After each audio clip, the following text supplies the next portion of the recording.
if there was three things that a buyer or seller should really focus on in a transaction from a legal standpoint, or have a good experienced attorney help them with, what would you say those things were? Three things. Well, the biggest thing, the three biggest contractual terms are the indemnity, the non-compete, and then I'd say, well, we'll focus on those two first, and then probably a grab bag for the rest. But, indemnification is going to be the most important thing in the deal for you as a buyer. It's your contractual dispute resolution mechanism.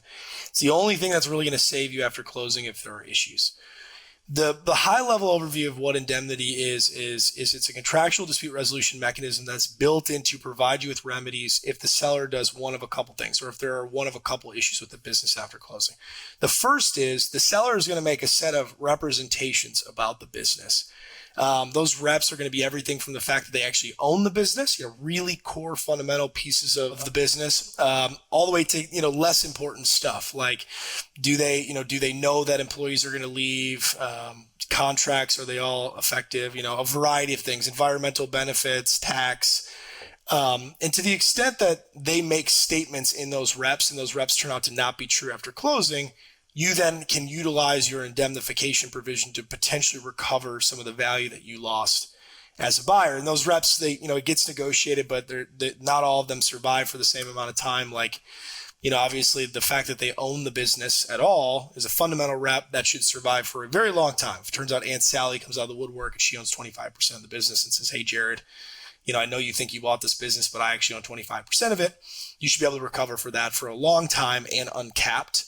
Less important things, are going to have shorter survival periods, 12 to 24 months, and lower caps on them to give the seller some finality. But why the reps are really important is that you go to buy a small business, you can diligence it until the cows come home. You're never going to turn over all the skeletons in the closet. You're also going to make the seller crazy in the process. So they don't want you to even try to do that. So we ask them to make a bunch of statements.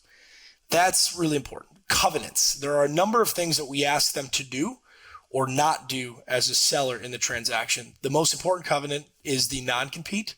That one is, effectively you're agreeing to not compete in this certain type of business within this certain geography for a period of time.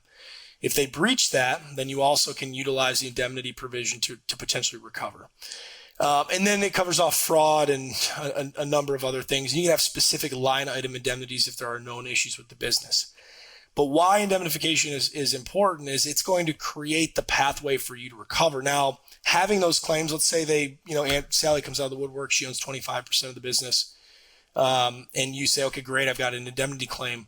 Now what? Do you go back to the seller and say, hey, that 25% of the cash I paid you, you got to give back to me?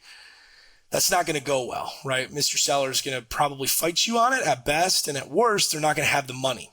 So you also have to bake in ways to automatically recover. The best way in SBA, or the market practice, is to have a promissory note in place, a seller carry, and then to simply offset against that seller note to recover.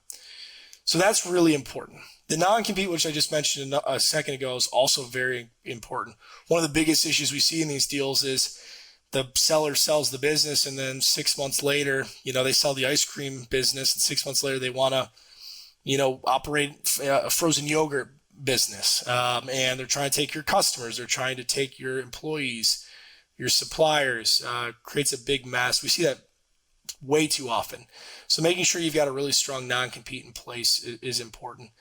And then from there, the most important things that you want to get right as a buyer is having a really strong letter of intent up front. So you've got really strong terms to stand on in your negotiation, and then making sure the rest of those deal provisions are really tight and broad.